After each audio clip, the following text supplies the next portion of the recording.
इंसाफ की उम्मीद के रास्ते जितने अवेलेबल हैं वो सब हम अवेल करने की कोशिश करेंगे और आखिरी रास्ता जो है वो ये है कि हम आवाम को साथ लेकर अपनी राजनीतिक तरीके से अपना पक्ष सड़कों पर रखने की कोशिश करेंगे। ज्ञानव्यापी में पूजा शुरू हो चुकी है, इसको लेकर हाँ, क्या कहना है? देखिए असल में बहुत दुर्भाग्यजनक है कल का परसों का फैसला। ये फैसला जो था उसमें दूसरे फरीक को कोई मौका नहीं दिया गया इसको चैलेंज करने का। उन्होंने ये कहा था कि 7 दिन तक के जो है इस पर 7 दिन का वक्त दिया था प्रशासन को, लेकिन प्रशासन ने रातों रात जो है वहाँ पर ग्रिल तोड़कर मूर्तियाँ स्थापित करके पूजा शुरू करवा दी है।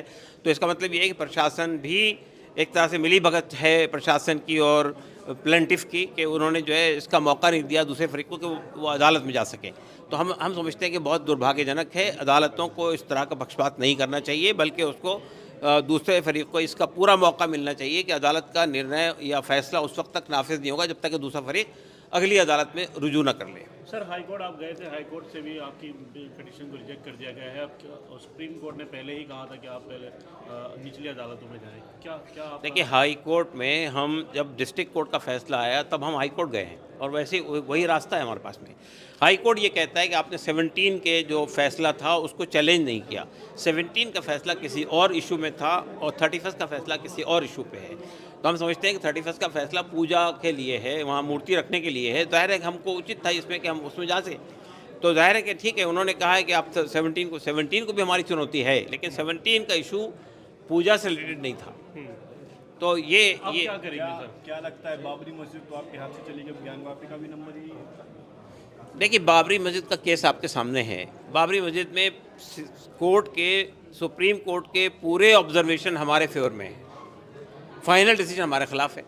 उसके लिए हम क्या कर सकते हैं, आप मुझे बताइए ना। आप ये कहते थे कि हमने किसी यानी मुसलमानों ने कोई मंदिर तोड़ के मस्जिद बनाई, कोर्ट ने कहा नहीं ऐसा कुछ नहीं हुआ। जब ये नहीं हुआ तो पूरा इशू ही ख़त्म हो गया ना। तो इस तरीके तो सारी मस्जिद चली जाएंगी फिर। देखिए, हिंदुस्तान एक डेमोक्रेटिक कंट्री है, इसमें यही रास्ता अवेलेबल है कि आप अदालत में जाइए या आप राजनीतिक तरीके से मसले को हल कीजिए। हम दोनों रास्ते इख्तियार करें। क्या आप मस्जिदें खोते रहेंगे इसी तरीके से? ये तो वक्त बताएगा। अभी क्या करेंगे आप सर?